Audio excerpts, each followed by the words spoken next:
Oi, meu nome é Gilberto e esta é uma aula de ciências para o PEJA 2. Vamos falar hoje sobre o sistema reprodutor humano, focado em infecções sexualmente transmissíveis e métodos contraceptivos.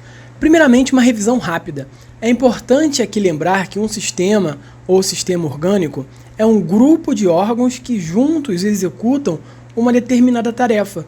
Então, o sistema reprodutor, também chamado de sistema genital, é responsável por proporcionar as condições que são necessárias para a reprodução humana, para que ela aconteça.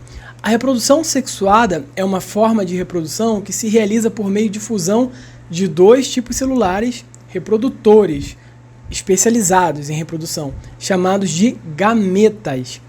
O sistema reprodutor masculino vai ser responsável por garantir a produção do gameta masculino, que é chamado de espermatozoide em animais em geral, e depositá-lo no interior do corpo da mulher.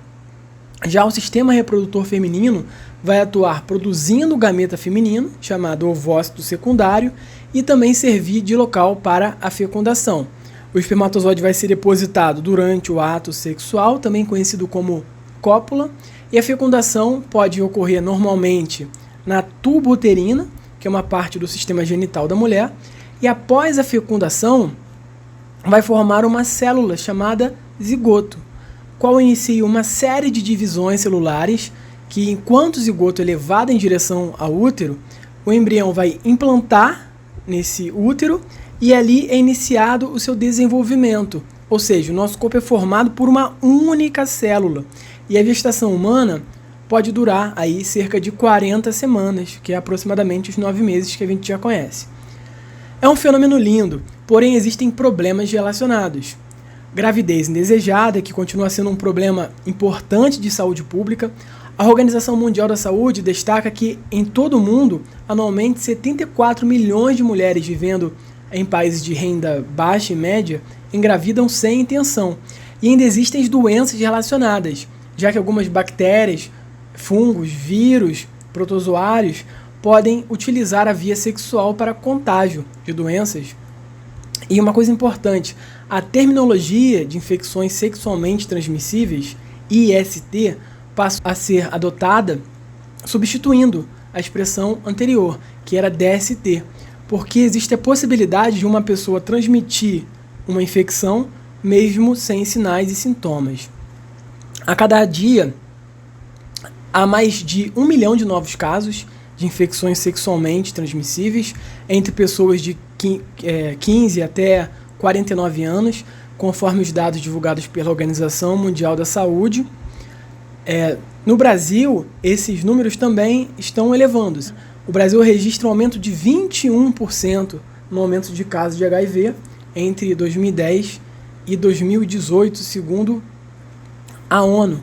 Então, o HIV é uma doença, um vírus, que causa a síndrome da imunodeficiência adquirida, onde o vírus afeta as células do sistema imune e muitas vezes pode ficar escondido durante muitos anos.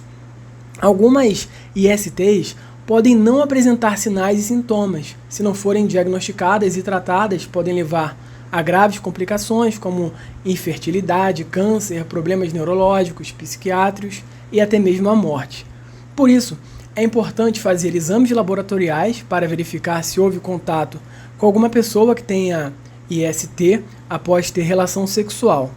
Porém, existem sintomas que os ISTs podem gerar, como, por exemplo, secreções, que são corrimentos que podem ser esbranquiçados, esverdeados, amarelados também. Podem ter um cheiro muito forte, causar coceira, provocar dor ao urinar, ou durante a relação sexual. Exemplo de IST com secreção, a gente tem a gonorreia, que é causada por uma bactéria, a clamídia, que também é causada por uma bactéria, a triconomise, que é causada por um protozoário. Então, pode também ocorrer feridas, que aparecem nos órgãos genitais ou em qualquer parte do corpo, com ou sem dor. Os tipos de feridas são muito variados e podem apresentar como vesículas, úlceras, manchas. Então, por exemplo, pode causar feridas a sífilis, que é causada por uma bactéria, a herpes, que é causada por um vírus, e o cancro, também uma bactéria, donovanose, causada por uma bactéria, linfogranuloma venéreo, tá? Então a gente pode ter também as verrugas, que são causadas geralmente pelo papilomavírus humano, que é o HPV, e podem aparecer em formas de couve-flor quando a infecção está no estágio bastante avançado. Em geral, não doem, mas podem ocorrer irritação, coceira, atingem órgãos genitais como boca, língua, garganta, períneo e ânus. O diagnóstico é realizado após uma boa conversa somada a um exame físico detalhado e a solicitação de exames laboratoriais específicos. Além disso, sempre que disponíveis, devem ser realizados exames de sífilis, HIV, hepatite B e C. É importante ressaltar que mesmo que não haja sinais e sintomas de IST, podem estar presentes, inclusive transmissíveis. O Ministério da Saúde incentiva a realização do teste rápido como importante estratégia de saúde pública na ampliação do diagnóstico. Existem testes rápidos de 30 minutos. Hoje o Ministério da Saúde, aos serviços de SUS, os testes rápidos para HIV, sífilis, hepatite e C. O tratamento é específico para cada caso e, além disso, é necessário notificar as autoridades sanitárias e orientar a pessoa com quem você teve essa relação sexual. Essa atitude pode interromper outras transmissões em reinfecções. Então você precisa conversar com seu médico para poder indicar a melhor forma de tratamento. Porém, prevenir é sempre fundamental. Existe uma grande diversidade de métodos contraceptivos, tanto para homens quanto para mulheres, que vão prevenir uma gravidez ou uma IST, indesejada. Tá? Então, variam desde métodos mais simples, como os comportamentais, até métodos mais complexos, que vão envolver cirurgias. Para a escolha, devemos levar em conta fatores pessoais como idade, número de filhos, compreensão, tolerância, método, desejo de procriação futura e a presença de doenças crônicas, que passam a se agravar com a utilização de determinado método. Como todos os métodos têm suas limitações, é importante que a pessoa tenha conhecimento de quais são elas para que eventualmente possa optar por um dos métodos. Vou falar aqui de alguns dos principais conhecidos. Então temos métodos comportamentais, que são basicamente métodos contraceptivos em que se utilizam mudanças no comportamento para eliminar ou minimizar também um risco de promover uma gravidez indesejada. Esses métodos se caracterizam por não utilizarem dispositivos e medicamentos. Então é muito utilizada a conhecida tabelinha, que se baseia nos cálculos que permitem que a mulher saiba qual é o seu dia fértil, e aí não faça o ato sexual nesses dias. É um método que pode ter muitas falhas, pois o ciclo menstrual da mulher ele pode desregular. Então não é um ciclo sempre uniforme. Existe o coito interrompido, que é um método o método de retirada, que é a prática de terminar a relação sexual antes da ejaculação. Pode-se evitar a relação vaginal, mas pode ocorrer algum resíduo e ainda ocorrer a mulher engravidar, ou então a abstinência. A abstinência é um método que vai, com certeza, evitar a gravidez e doenças sexualmente transmissíveis, mas não é um método que pode ser utilizado sempre. Os métodos de barreira são os únicos métodos que são bem reconhecidos para a prevenção de STs. Impõe um obstáculo físico para dificultar ou impedir o movimento dos espermatozoides em direção ao trato feminino. Então, além de segurar fisicamente os espermatozoides, qualquer secreção que pode levar a alguma doença não vai também chegar. O método de barreira mais popular é o preservativo externo, bem popularizado, de látex ou poliuretano, que pode ser colocado sobre o pênis. Também existe o preservativo interno, que tem um anel flexível em cada extremidade, permanece atrás do fundo do canal vaginal, mantendo seu preservativo em um lugar enquanto o outro permanece fora da vagina.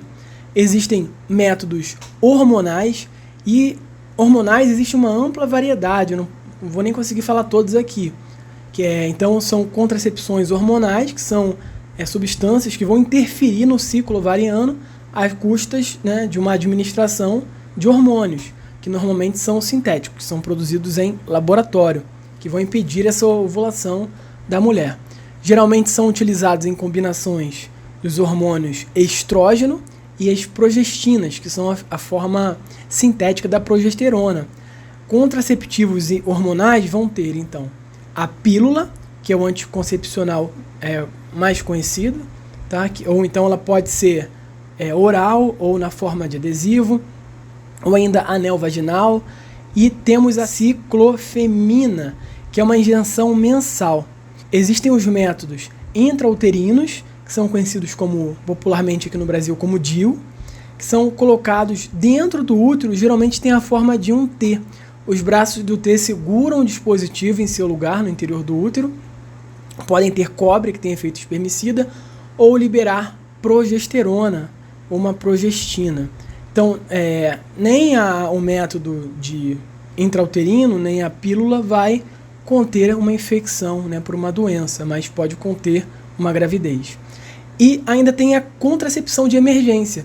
Existem algumas pílulas anticoncepcionais combinadas e pílulas exclusivamente podem ser tomadas em altas doses, que podem prevenir uma gravidez após a falha de um outro método, como rompimento de uma camisinha, por exemplo. A contracepção de emergência hormonal é também conhecido como pílula do dia seguinte, embora seu uso pode ser feito até 3 dias após a relação sexual.